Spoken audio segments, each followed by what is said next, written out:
Hello friends, welcome aboard the Sleepy Fairy Tale Express. I'm the Red Mermaid. This train is a dream journey to fairy tale land. Have you all got your train tickets? Subscribe and hit the like button to always be able to ride. Close your eyes, prick up your ears, and listen in a comfortable position. Today's story is Rumpelstiltskin. Once upon a time, in a quiet village of long ago, lived a miller. Despite being poor, the miller's heart was warm and full of love. His humble home, though small and worn, brimmed with happiness. He had the most beautiful daughter, whose smile was radiant and laughter pure. One sunny day, a great opportunity came to the miller. He was granted the rare chance to meet the king himself. He traveled to the king's magnificent palace, which stood grand and shimmering in gold. The miller, with a fluttering heart, walked through the high doors. When he stood before the king, the miller, to ease his nerves, unwittingly boasted. He claimed his daughter could spin plain straw into gold threads. His voice carried a mix of pride and tremor. Hearing this, the king widened his eyes in astonishment and looked at the miller with a mix of surprise and curiosity. The king slowly spoke, "What an interesting skill. If your daughter truly possesses such a talent, bring her to the castle tomorrow morning. I shall test her abilities myself." The miller, though his heart sank, knew he could not take back his words. He left the palace troubled about what to do next.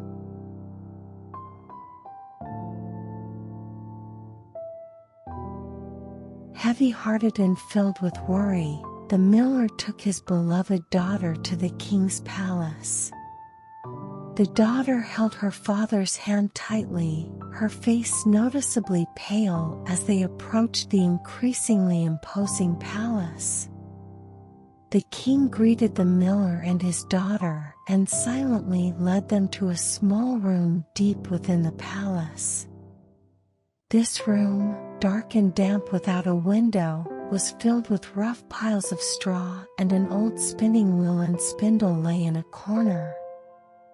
The king coldly commanded the daughter, pointing to the spinning wheel and spindle, "Begin your work.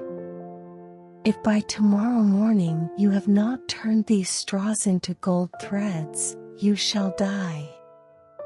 His voice was stern and firm, and as he finished, he quietly shut the door and locked it firmly. Left alone in the dark, damp room, the daughter trembled in fear as she looked at the straw. Tears began to form in her eyes as she desperately hoped for a way out. Her hands trembled and time seemed to slow. In the darkness, she caressed the old spinning wheel and spindle, pondering how to perform the impossible task.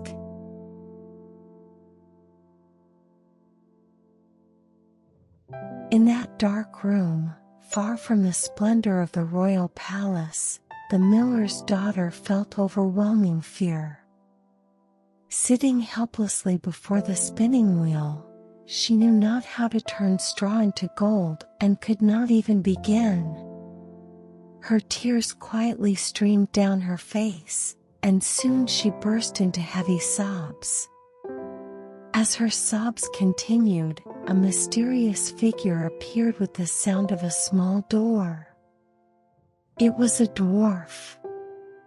The dwarf, small in stature with twinkling eyes and a cute appearance, looked at her gently. He smiled quietly and asked, "Hello, miss. Why are you crying?" The daughter, wiping her tears, honestly replied, "Oh, the king has ordered me to spin straw into gold, but I truly don't know how." Her voice shook with desperation. The dwarf seemed to ponder for a moment, then, with a mischievous smile, he offered, "If I perform this magic for you, what can you give me in return?" His eyes were filled with curiosity. The daughter immediately showed her most precious necklace and responded, "My necklace." The necklace was adorned with a small sparkling gem, very dear to her. The dwarf took the necklace and sat down before the spinning wheel. He then started to spin the wheel magically. With 3 swift tugs, a mysterious golden thread appeared wound on the spool. The dwarf repeated the process, and by the second round, another spool filled with enchanting gold thread. The dwarf continued tirelessly through the night. His small hands moved quickly, filling the room with more and more gold thread. By morning, every spool shone with the light of the golden threads. The daughter, amazed and grateful, looked on at the mysterious dwarf, feeling deep gratitude for his magical help.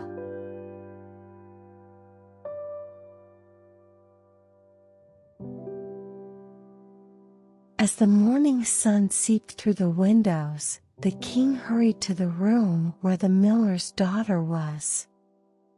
He strode through the long corridors of the palace, his heart filled with anticipation and tension. Upon opening the door, he was met with a room filled with dazzling gold threads. He stood speechless, overwhelmed with amazement and admiration. Delighted by the sight of the gold threads, the king was overjoyed, but a quiet greed for more gold began to stir in his heart. He led the miller's daughter to another room, larger than the first and filled to the brim with straw. The room smelled strongly of straw, and the air was heavy. He gripped her shoulder and said in a serious tone, "This time, you must turn all this straw into gold thread. If you do not complete this by dawn, your life will be forfeit." His voice carried a threat, and his gaze was intense. The miller's daughter looked around the vast room, her heart sinking at the sight of the endless straw. She felt a deep despair but sat quietly before the spinning wheel, pondering how she could possibly accomplish this impossible task. Her heart was heavy and filled with unease, yet she knew she must overcome this crisis. Although it seemed as if all hope was lost, the miller's daughter took a deep breath and began to wish for another golden miracle in the darkness.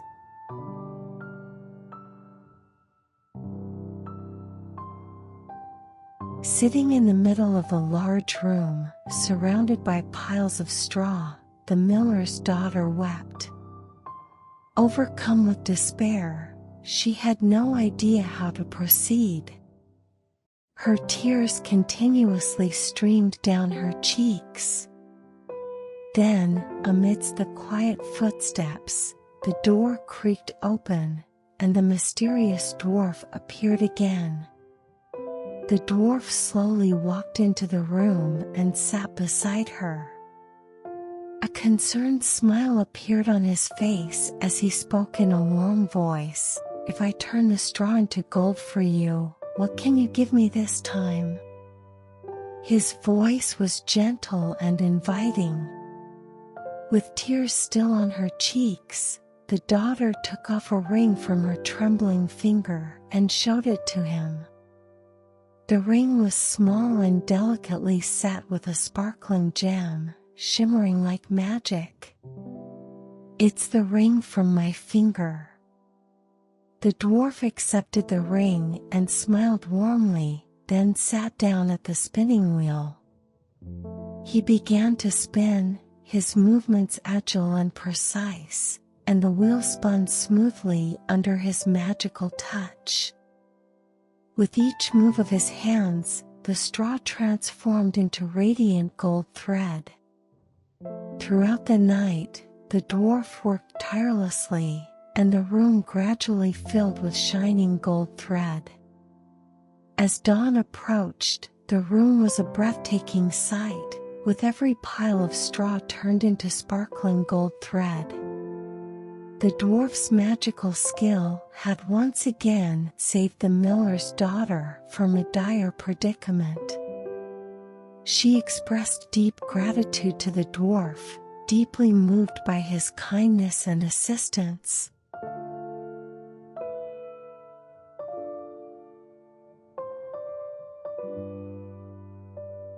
The king was very pleased to see the vast amount of splendid gold thread produced by the miller's daughter.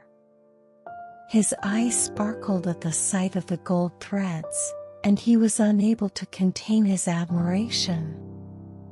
However, deep inside, his greed for gold continued to simmer. He desired to possess more and more gold. This time, the king took the miller's daughter to an even larger room, one that was bigger than any before, with straw piled up like mountains. The room was filled with the scent of straw, and it seemed to stretch endlessly. The king once again issued his command in front of the miller's daughter: "You must turn all this straw into gold thread by tonight. If you accomplish this task, I will take you as my wife."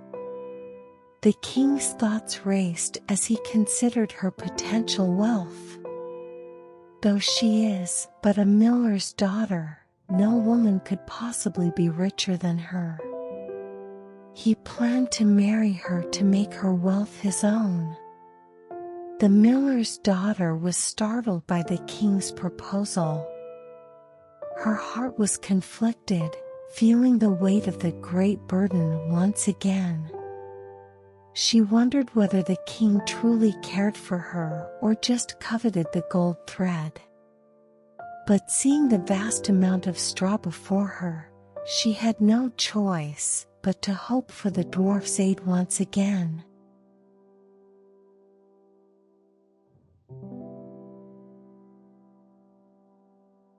On that dark night, the miller's daughter faced the enormous piles of straw, alone and heavy-hearted. The room was silent and dark, filled with tension and worry. Suddenly, the small door creaked, and the mysterious dwarf appeared for the third time. The dwarf approached her gently and asked, "If I do this task for you again, what can you give me this time?" His voice was full of curiosity. The miller's daughter hesitated before replying honestly, "I have nothing left to give." Her voice was despondent and weak. Then, the dwarf's expression became more serious as he made a grave proposal. "If you become the queen, give me your firstborn child." His words carried a heavy implication. The miller's daughter thought, "Who knows how things will turn out," unable to think of any other way to resolve her predicament. After much deliberation, she reluctantly agreed to the dwarf's demand. "All right, if I become the queen, I will give you my first child." Her words became a heavy promise.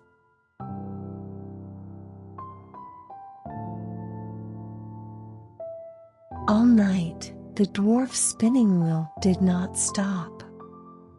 As his hands touched the straw, it transformed into glistening gold thread.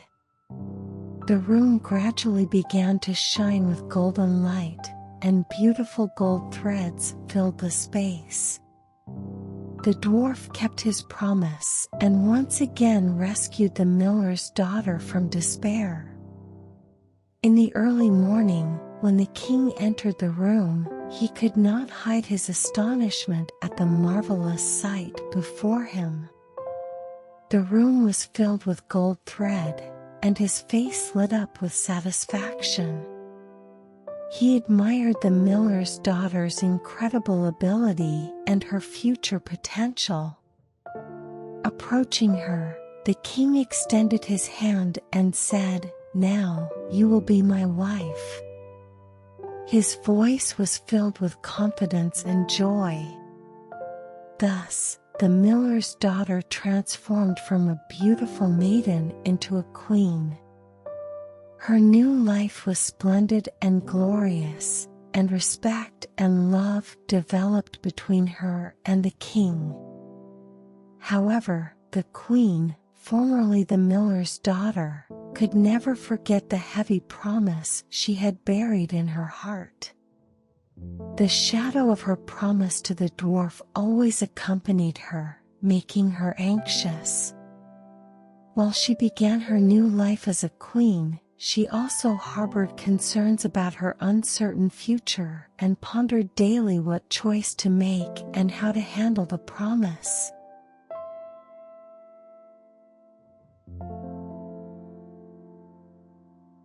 The queen's life flowed happily within the splendid palace. She gave birth to a cute child, and this small, lovely being deepened the love between the king and queen. However, the queen gradually began to forget the promise she had made to the dwarf long ago. The time she spent with her child dimmed her memories. One day, while the queen was quietly singing to her child, the dwarf appeared unexpectedly in her room. His appearance startled the queen. The dwarf spoke with a serious expression, "Now give me what you promised." The queen was truly shocked by his words.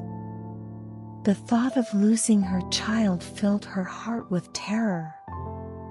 She pleaded with the dwarf desperately, "Please, let me keep my child. I will give you all the wealth of the kingdom." But the dwarf replied firmly, "I cannot do that. A living, breathing child is more precious to me than all the wealth in the world." His voice was unyielding. Hearing this, the queen broke down in tears. Her tears wet the small hands of her child, and deep sorrow crushed her heart. Seeing the queen's despair, the dwarf's heart felt a stir of sympathy for the first time. Witnessing her sorrow and desperation, he considered making a different proposal, perhaps moved by her tears.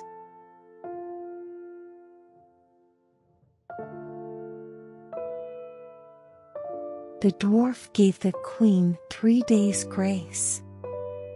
"I will give you 3 days. If you can guess my name by then, you may keep your child." His words offered a ray of hope, but also posed a great challenge. The queen needed to discover the dwarf's name to keep her child by her side. Upon hearing this, the queen could not waste a single moment. She struggled day and night to recall every name she had ever heard, from her childhood to the present.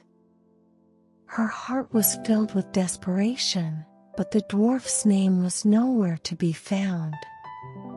The queen summoned messengers from across the country. She commanded them, "Travel through every corner of the nation, scrutinize every name, and find out what unique names exist in this land."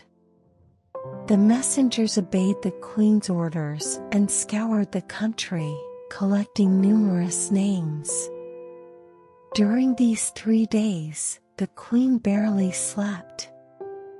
She devoted all her efforts to finding the dwarf's name, and the messengers brought back names one by one for her to check. However, time flew by quickly, and finding the dwarf's real name seemed as difficult as threading a needle. Her heart grew more anxious by the moment, but the queen continued her search. She immersed herself in this task day and night, inside and outside the palace. Although her hope was dwindling, she did everything possible for her child until the very end.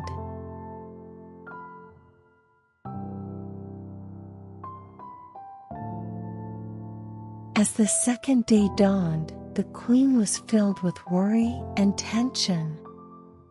She had barely slept the previous night, and her face showed signs of fatigue.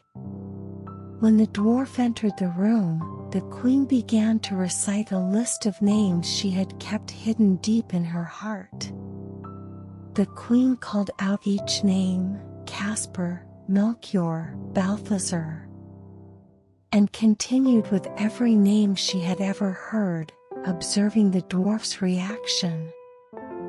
However, the dwarf shook his head at each name. His expression remained impassive and cold. The dwarf stated firmly, "That is not my name." His voice was decisive and confident. The queen became increasingly despondent as her list of names ran out, and no new names seemed to be forthcoming. However, the queen could not give up yet. She mobilized the messengers once more for the remaining day, digging through stories from this and other countries. She spent late nights in the library and spoke with elders in remote areas, pouring her energy into listening to their stories. The queen decided not to let go of hope until the very last moment, knowing the last day was approaching. She did not leave the palace and scoured for names, exploring every possibility. She desperately hoped to find the last name that could change her fate.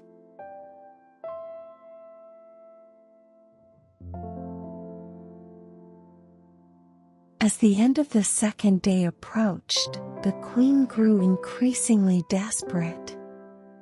She decided to collect the most unique and exotic names used in neighboring countries. Her messengers worked day and night, traveling to neighboring lands to gather every name they could find. The queen was determined not to miss even the most unusual and strange names in her search. When the dwarf visited for the third time, the queen unfolded her prepared list. Her voice mixed a little hope with much anxiety as she began to list the names. Could you be Backbone Beast, or perhaps Ram Longlegs, or even Shoe Drag? Each name was more peculiar and unique than the last. However, the dwarf shook his head each time. His expression remained unchanged, and his voice was cold. "That is not my name." The queen sank deeper into despair with each name the dwarf denied. Even the most unique and strange names she could think of were not the dwarf's name. The queen fell into deeper despair during the remaining time, but she had not yet given up. Before the last day dawned, she spent the night searching through books in the library and talking to all the intellectuals in the kingdom, trying her best to find the dwarf's name. With a spirit of challenging the impossible, the queen ignited a final spark of hope. She and everyone in the palace made a last effort to find the mysterious dwarf's name.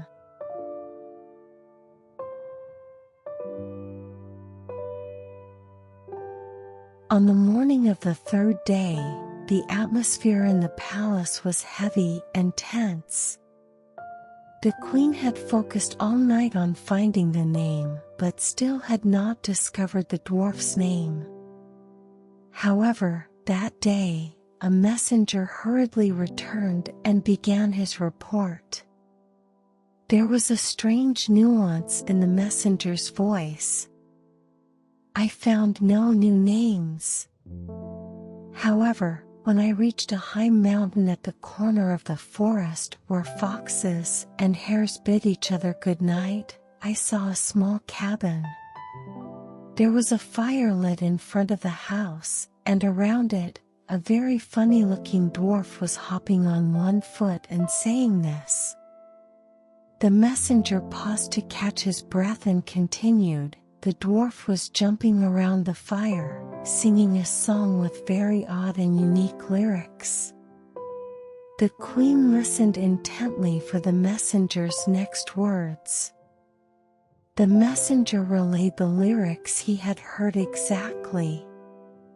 Tonight is really fun, tomorrow will be even more fun, but nobody knows, my name is Rumpelstiltskin. As the queen heard the messenger's words, a ray of hope finally shone on her face after a long time. The queen whispered the name to herself repeatedly. Rumpelstiltskin. She etched the name deep in her heart, determined not to forget it. Now she had her last chance to guess the dwarf's name correctly, and this information gave her great strength.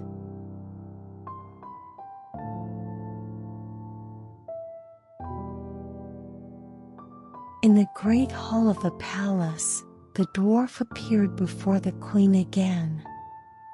His voice was tinged with a challenging tone. So, queen, what is my name? He looked at the queen with a confident smile. The queen knew the true answer, but decided to test the dwarf one more time. She quietly responded, Conrad? The dwarf immediately shook his head. No. The queen tried again. Heinz? The dwarf once again denied it. No. His face began to show slight tension. Finally, the queen revealed the truth. She smiled and said, Then could it be Rumpelstiltskin? At that moment, the dwarf's face completely changed. His eyes flashed with disbelief and rage. The devil has told you, the devil has told you. The dwarf cried out in a voice filled with fury and began a frantic action. He started stomping his right foot on the ground, his strength unnaturally strong. He stomped so hard that he made a deep hole big enough for his body. Then, he grabbed his left foot with both hands and split his body in two. This horrifying act of self-harm shocked everyone present, and the scene lingered in the memory of the queen and the court for a long time. With the dwarf's disappearance, the queen and her child were finally secure. Thus, the queen's great ordeal finally ended, and she celebrated her wisdom and courage in overcoming a major crisis. This event remained a profound lesson and story throughout the kingdom.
you.